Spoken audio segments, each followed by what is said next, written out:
Les matins de France Culture. Guillaume Erner. Une élection présidentielle en Algérie qui est aussi un non-événement ce samedi. Abdelhamid Tebboune a été réélu sans surprise 5 ans après le mouvement de contestation du Irak qui avait soufflé un vent d'espoir et de démocratisation en mettant fin au règne du président Bouteflika. C'est comme un retour à la case départ, voire pire. L'emprise de l'armée devient plus pressante et les taux se resserrent. Comment comprendre cet échec démocratique? Bonjour Akram Belkaïd. Bonjour. Vous êtes journaliste, rédacteur en chef au Monde diplomatique. On vous doit notamment l'Algérie, un pays empêché aux éditions Talendier, avec un résultat qui parle tout seul, 95% de suffrages en faveur donc du président Tebboune. Qu'est-ce que ça signifie? Eh bien, ça signifie que les choses ne changent pas. C'est-à-dire que le système se perpétue. Bon, il n'y a pas de surprise non plus, il n'y avait pas de suspense. C'était pas une élection présidentielle ouverte. Il y avait deux candidats qui devraient faire valoir. Et personne n'avait, enfin rare, je pense qu'il y avait personne qui avait des doutes sur l'issue du scrutin. Ce que ça signifie, c'est que le système politique qui est en place en Algérie depuis l'indépendance, grosso modo, continue à estimer que la voie de l'alternance, de l'ouverture est dangereuse et qu'il faut continuer à faire en sorte que les choses ne changent pas. Ça rencontre l'adhésion d'une partie infime de la population et on a bien vu, pour moi, le plus important dans ce scrutin demeure comme toujours la participation. Et les chiffres officiels montrent que la majorité des Algériens ne se sont pas, enfin la majorité des électeurs ne se sont pas déplacés aux urnes parce qu'ils n'y croient plus. Effectivement, comme vous le disiez en préambule, le Hirak a été un moment assez important, je dirais une espèce de dynamique folle, d'espérance, de retour des jeunes dans la politique. Tout cela appartient au passé aujourd'hui. On est dans un système de verrouillage. L'Algérie se fige de nouveau. Comment le pouvoir a-t-il verrouillé ces élections?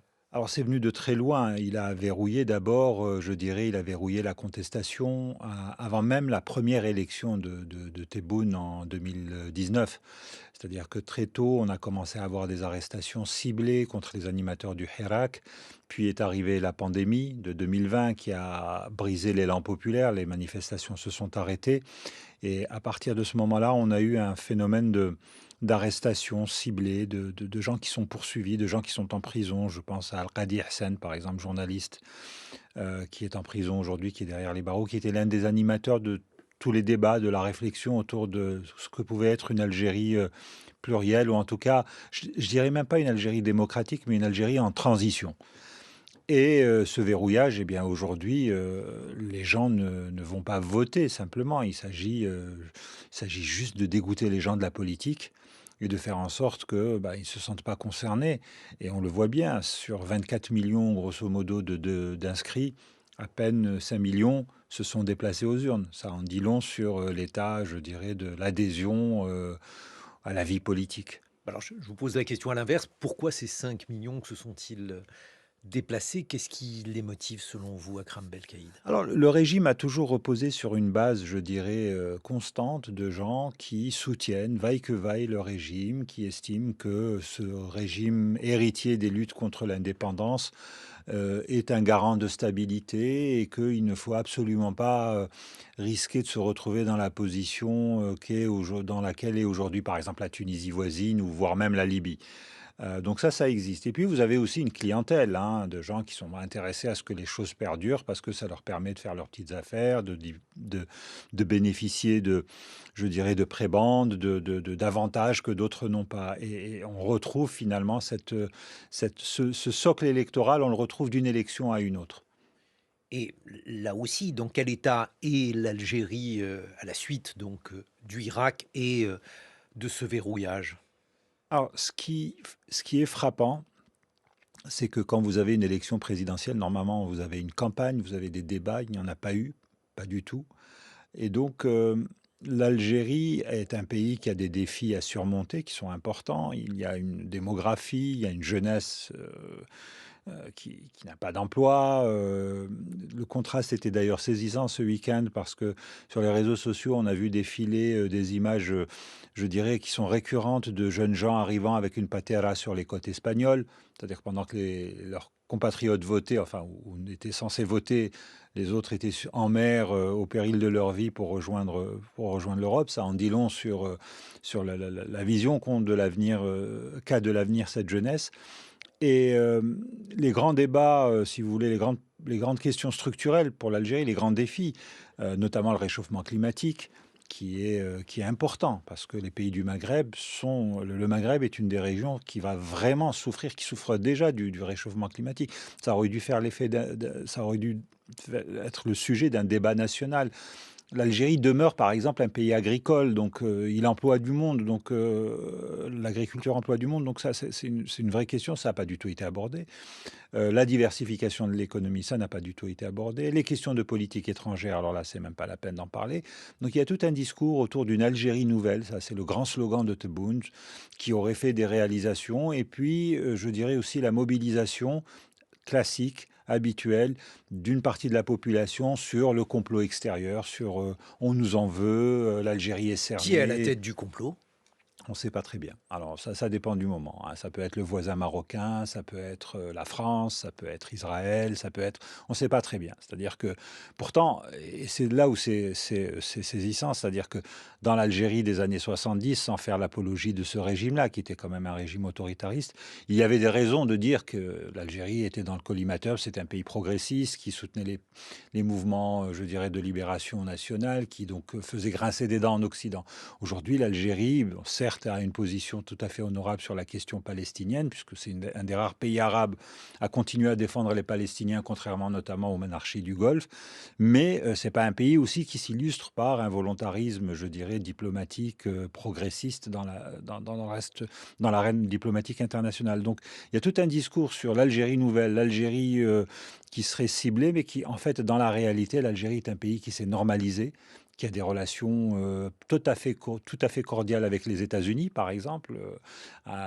Il arrive à l'Algérie de participer aux manœuvres de l'OTAN, ce qui était impensable il y a encore une vingtaine d'années. Donc il y a tout ce paradoxe entre un discours officiel qui tend à mobiliser la population en disant attention, on est la cible d'intérêts, je dirais, belliqueux, donc il faut qu'on serre les rangs et donc pas de mouvement, n'essayons pas de nous engager dans des aventures démocratiques dont l'issue serait incertaine. Bon, il faut aussi rappeler que il y a le souvenir des années 90, hein, tentative de démocratisation, dérapage, guerre civile, enfin une décennie noire comme on l'appelle, qui a beaucoup traumatisé les gens. Et donc aujourd'hui, l'état d'esprit, c'est de dire, d'une bonne partie des Algériens, c'est de dire, bon, ce régime, on l'aime pas trop, on l'aime pas du tout même, mais il n'y a rien en face. Et C'est donc, vrai, Akram Belkaïd? oui, d'une certaine manière. Enfin, c'est vrai et pas vrai en même temps. Alors, c'est vrai dans la mesure où concrètement, on voit bien que la vie politique, elle est atone. On voit bien, par exemple, les deux candidats qui se sont présentés contre Tebboune ont été quasiment inaudibles. Mais c'est aussi vrai parce que c'est voulu. C'est-à-dire que si demain vous voulez faire de la politique en Algérie, que vous voulez vous engager, que vous voulez être dans l'opposition, vous aurez énormément de mal à exister parce que il y a un verrouillage. Les manifestations sont interdites, plus ou moins. Vous n'aurez pas la possibilité de faire un meeting. La moindre réunion publique, c'est une somme de tracas impensable. Le seul fait de se réunir parfois dans une librairie autour d'un livre peut engendrer des problèmes assez importants. Donc, vous voyez qu'effectivement, il n'y a pas d'offre politique, mais il n'y a pas d'offre politique aussi parce que on est dans une espèce de ressac démocratique et politique en même temps. Question naïve, pourquoi le pouvoir tient-il dans ce cas-là à faire des élections? Ah, bah ça c'est une très bonne question, mais c'est l'une des caractéristiques de l'Algérie, c'est du système algérien, c'est-à-dire que les apparences doivent être sauves coûte que coûte. C'est-à-dire que vous avez une apparence de démocratie, on fait des élections locales, régionales, on nomme des préfets, on fait tourner la machine administrative et on organise une élection présidentielle, ne serait-ce que pour que l'homme qui occupe le palais d'El donc le palais présidentiel à Alger, ait une légitimité. Mais dans le même temps, Et c'est ce qui est intéressant à noter.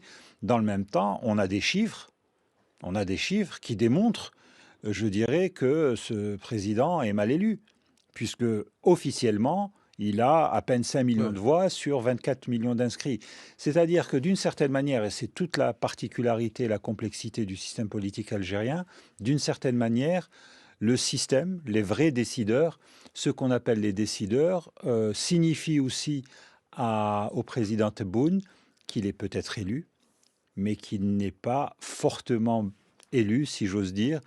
Et donc c'est une manière de lui signifier qu'il n'a pas le pouvoir à 100%.